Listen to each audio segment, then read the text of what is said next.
Hi guys, welcome back to my channel. तो दोस्तों, मैंने सोचा कि आज मैं आप लोगों को एक हॉरर स्टोरी सुनाती हूँ।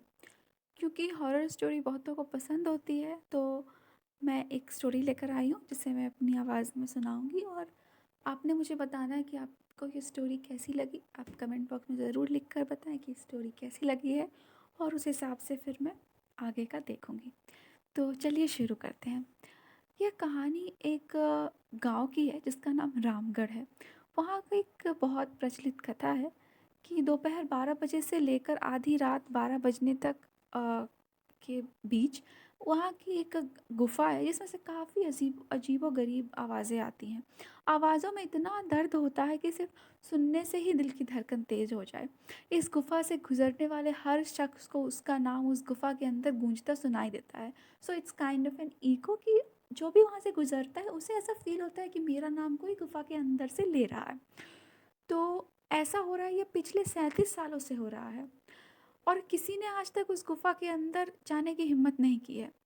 तो वो साल 2013 की बात है जब दो पैरानॉर्मल इन्वेस्टिगेटर श्याम और राम वहाँ आते हैं इस गुफा को जानने के लिए कि इसमें क्या हुआ हो रहा है। तो उनसे बुलाया जाता है, गांव के लोग उन्हें इस गुफा पर रिसर्च करने के लिए बुलाते हैं, क्योंकि वो इन्वेस्टिगेटर होते हैं। तो वो आते हैं, और गांव का एक इंसान जिसका नाम गोपाल है वो उन्हें बताता है कि देखिए सर, आपको अंदर नहीं जाना चाहिए। आपको अगर सच जानना है तो प्लीज़ बाहर से जानने की कोशिश करो, क्योंकि ये बहुत ख़तरनाक है। तो उसमें से एक इन्वेस्टिगेटर जो श्याम है वो बोलते हैं कि देखिए भाई साहब, ये हमारी ड्यूटी है और हमें जो टास्क दिया जाता है वो हमें पूरा करना ही होगा, तो इसीलिए हम अंदर जाएंगे।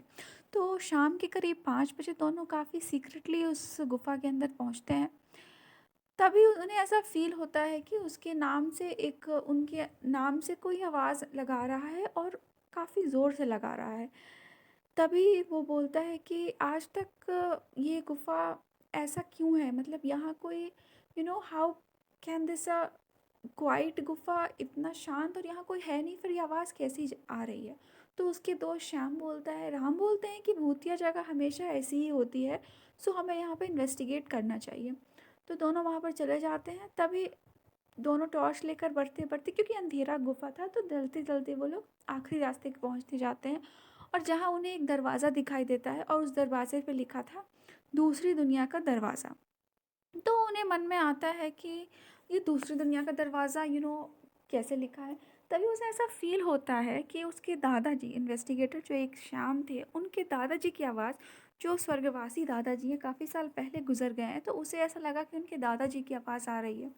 तो वो कह रहे हैं कि श्याम बेटा अंदर आओ, तुम्हारे दादा बोल रहा हूँ। तो उसके साथ ही श्याम बोलता है कि ये कैसा दरवाज़ा है, इसमें मेरे दादाजी की आवाज़ आ रही है। तो वो उसको फॉलो करते करते वहाँ पहुँच जा रहा है, और वो काफ़ी खुश हो रहा था कि फाइनली मुझे मेरे इतने सालों बाद मुझे मेरे स्वर्गवासी दादाजी के साथ मिलने का मौका मिल रहा है। बट वो इस इमोशन में ये भूल जाता है कि उसे दरवाज़ा नहीं खोलना, it's kind of a trap.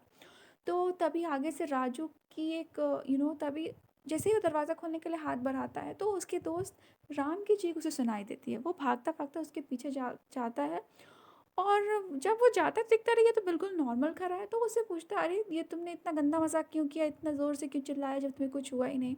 फिर भी वो चुपचाप खड़ा रहा, और एक गुफा गुफा के दरवाजे की तरफ इशारा करते हुए बोला, और वहाँ चलते हैं और दूसरी दुनिया का रास्ता शुरू हो जाता है। तो राम बोलता है कि देखो यार, मैंने अभी तुरंत अपने दादाजी की आवाज़ सुनी है, मुझे लगता है कि मेरे पीछे मरे हुए लोगों की दुनिया है। तो वो बोलता है ठीक है, तो दरवाज़ा खोल लो। तो उन्हें दरवाज़ा खोला। दरवाज़ा खोलता है, तभी उसकी नज़र उसके दोस्त शाम के शरीर पे पड़ती है कि जब वो आया था तो उसने दूसरे कलर की शर्ट पहनी थी, अभी वो दूसरे कलर की शर्ट है। तो और उसका नाखून भी काफ़ी बड़ा है, और वो काफ़ी अजीब सा दिख रहा है। तो वो बोलता है कि मैं तुम्हें ये तो फिर वो उसे रियलाइज़ होता है कि ये तो उसका दोस्त नहीं है। फिर वो जो डेविल है वो बोलता है कि देखो, मैंने तुम्हारे दोस्त को 10 मिनट पहले ही दरवाजे के पार भेज दिया जिसकी तुमने चीख सुनी थी, और वो तुम्हारा दोस्त मर चुका है। अब ये तुम्हारे ऊपर है, अब तुम्हारी बारी है।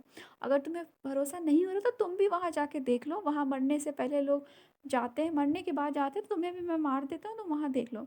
वो सोच के वो बहुत डर जाता है, वो भागने की कोशिश करता है, लेकिन वहाँ वो राक्षस खड़ा था। तो उसने सोचा कि कुछ ना कुछ तो होगा यहाँ से जाने का रास्ता। लेकिन वो दरवाज़ा बहुत सारी खोलता है लेकिन उसे कुछ दिखता नहीं है, और उसके बाद उसे ऐसा फ़ील होता है कि एक लंबा सा हाथ उसे दरवाज़े के अंदर खींच लेता है और वो भी दूसरी दुनिया में चला जाता है और उसकी भी चीख निकल जाती है। और वो जो राक्षस है वो काफ़ी ज़ोर से हँसने लगा। तो आज तक गुफ़ा के अंदर जाने के बहुत लोगों ने कोशिश की है, लेकिन कोई भी उस गुफ़ा के रहस्य को जान नहीं सका। तो मैं भी मतलब ये किंवदंती है, ऐसा लोग बोलते हैं कि ऐसी गुफ़ा है, पता नहीं, पर प्लीज़ आप ऐसा ट्राई ना करें जाने की। अगर कुछ सुना हो तो उस पे भरोसा कर ले, मतलब ज़्यादा ऐसा मत करें कि हाँ। और अपना ख़्याल रखें। मुझे कमेंट बॉक्स में बताएं आपको मेरी कहानी कैसी लगी। फिर मैं आपके लिए और अच्छी अच्छी कहानियाँ लेकर आऊँगी।